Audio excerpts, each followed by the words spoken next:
Tracy has joined us. Assemblywoman, give her a wave to the crowd, would you? Everybody, let's give her a warm welcome. Thank you, Assemblywoman. It's great to have you here with us at our day at the Capitol. Would you like to take a minute, say hello? Good afternoon. I'm going to take only 1 minute. I want to say, first of all, what a beautiful day you had for such an important visit, and we appreciate your coming. I'm Assemblywoman Mila Jacey. I represent the 27th District with Senator Cody and Assemblyman John McKean. And first of all, I want you to know I am a proud AARP member, as is my husband and my 88-year-old mom who lives with me. So I hear about the issues every single day, especially when she comes back from the library or the pool to tell me what's on the mind of her friends who are trying to struggle with the issues of housing, health care, and the kinds of needs that we have as we go into our golden years. So I want you to know that I am a proud co-sponsor of the guardianship bill, and my office is always available to you if there are issues that need to be addressed. Please feel free. We are listed. I'm sure you have our numbers. And I want to tell you, I have moved my office to Maplewood because it's bigger space, so I can accommodate small groups if you want to come in and talk to me about something in particular. Thank you very much for giving me a moment. Enjoy your day and enjoy the beautiful weather outside. Thank you. Thank you very much. We'll send all 400 over to your office, Assemblywoman. How about that? Oh, small. Okay, your office isn't that big, probably. Well, it's great to have everyone here, and our next speaker has arrived.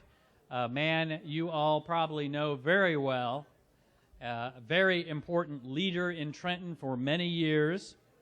It is my distinct honor and privilege to welcome and ask you to give a warm welcome to State Senator Tom Kean, Jr., the State Senate Republican leader. Thank you, Senator, for joining us. It is great to have you here. Senator Tom Kean, Jr. Thank you. Thank you. It's an honor and a privilege to be with you today. And if you'll bear with me for a quick moment, I want to give out Mila Jacey's cell phone number so you can arrange the meeting. I will say, though, that my procedure to the podium does an extraordinary job. And I know that she cares first and foremost about her constituents and the people of the district, so she's done an extraordinary job, and she's a great friend. So Mila's it's great to have her with all of us. And Doug does a great job as well on your behalf. He's effective, he's ever present, and he's an extraordinary advocate morning, noon, and night, because I've seen him, I think, in the halls of Trenton at 6 a.m., at 6 p.m., at midnight, everything in between. So, Doug, thank you for your leadership and everything that you do on behalf of this organization. Now, you've heard a lot of discussion about the economy, and you've seen a lot of the headlines. And the headlines go from issues related to unemployment. They talk about young people, your grandkids or your kids drowning in college debt, for business, for the working poor. All these issues impact all of our friends and all of our families. But it's also important to know that the issues of importance, and as the son of a 77-year-old who just celebrated his birthday the other week, I understand that the issues of importance to senior citizens are just as important as those that are splashed across the front headlines each and every day. But we do not talk enough about, and the reason that I'm finding it so hard to change the way Trenton does business, is that poorly managed state finances and an economy that doesn't grow hits seniors extraordinarily hardly. It means rising property taxes for those living on fixed incomes and less relief through homestead benefits and the senior freeze. It makes it more difficult to fund important programs that keep older New Jerseyans healthy, like PAAD and Senior Gold, programs that I was proud to support and continue to support. It means you have fewer dollars. There we go. And the march goes on. I've been had the hook before, but I've never had a marching band behind me before. That's great, right? Where's the flags?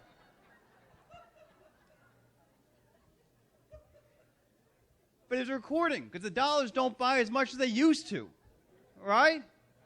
We want to have more people with a fife and drum corps. But the old regimes in Trenton, Republicans and Democrats alike, raised taxes, spent too much, and instead of figuring out ways to pay for it, they borrowed and spent as if there were no tomorrow. And they thought the economy and the stock market and everything else would be increasing threefold, fourfold a day. And in the end, we as citizens get hurt by those decisions decades later. Those taxes hit you. They were energy taxes. They were sales taxes, utility taxes, income taxes, even taxes on pensions. All those taxes, 115 different tax and fee increases over the last decade, impacted every one of you. Every time you went to rent a car, you had a new tax. Every single time you were nickel and dimed. And that has an impact on your quality of life. And the promises that were made to you weren't kept. Which is why over the course of the last couple of years, and it hasn't been easy, and there have been hiccups along the way, it is important that we instill fiscal discipline in the city of Trenton because of the ripple effect it has throughout the entire state. Because when we do that, seniors always win.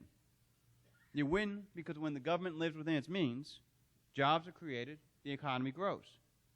And when the economy grows, government can afford not only keep its promises, but work to expand the assistance to those who need it most. And when government is living within its means, it's not reaching deeper into your pockets or your kids' pockets or your grandkids' pockets, and allows therefore you to keep more money in your pocket for the importance of issues to you. And then the state becomes more affordable for everybody. Under the old way of doing things, people promised everybody a lot. You know it, you heard it, you received it in your mailboxes day in and day out, about promises that could never be kept over the long term. And then people forced others to make sacrifices for the mistakes they were making here in Trenton. That was unacceptable. It's been a whirlwind 2 years. Does anybody notice over the course of the last couple of years that your newspapers have gotten thicker, it seems, because of more Trenton coverage? There's more things going on. There's more moving parts.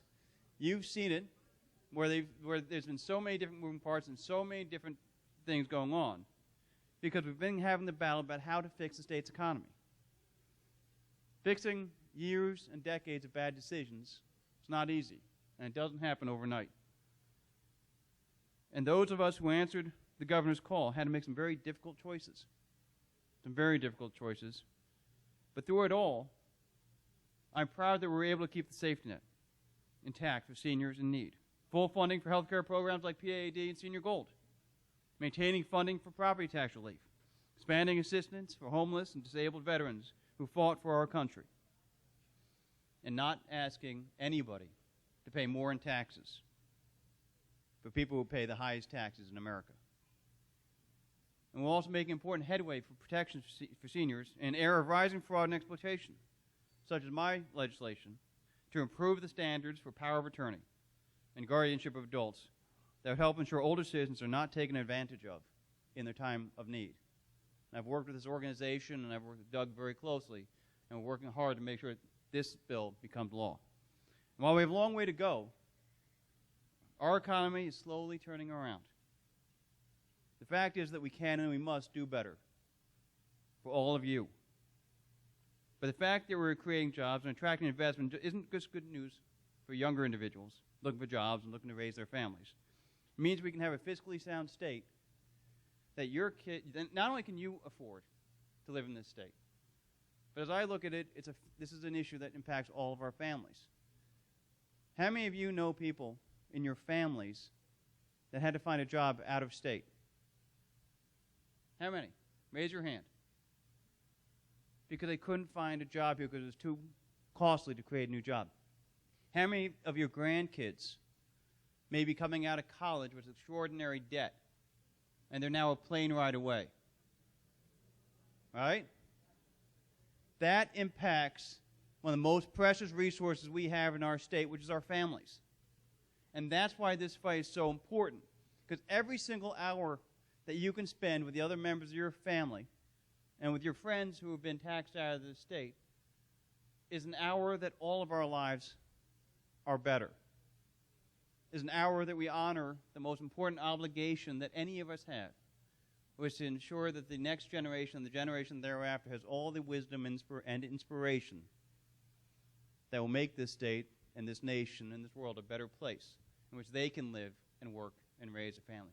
Because those memories and those values are part of the New Jersey Promise. And the fight that we've been having over the course of the last several years, making sure that the Honeywells of the state, which is in Morris County, can continue to grow in the state of New Jersey, that the Coca-Colas, that all these other corporations, large and small, continue to grow in this state. And so we can make sure that the kids, when they go out of state to college or in-state in college, that they come back here. That the families, when they're looking for their jobs, can get the jobs here. That when people want to afford to be able to live in New Jersey, they're not paying the highest property taxes in the nation. And that keeps people together. And that's what the inspiration that I have each and every day is making sure that when I go to work, that I know that my father is going to live near his grandchildren. I know that your kids and your grandkids are going to be able to afford to live near you. And exactly the same way, you, when we keep the property taxes down, when we make things more efficient, when we lower the tax burden, can afford to live near your kids and grandkids and continue to instill pride and hope for generations yet to come. I want to honor you and thank you very much. Thank you, Senator. Thank you, Val. Good to see you. Thank you very much. Thank you, Senator Kean. It was great to see you, and we're looking forward to having you on our teletown hall one of these days coming up soon. You got it. Did you hear that? You heard the man. Thank you so much.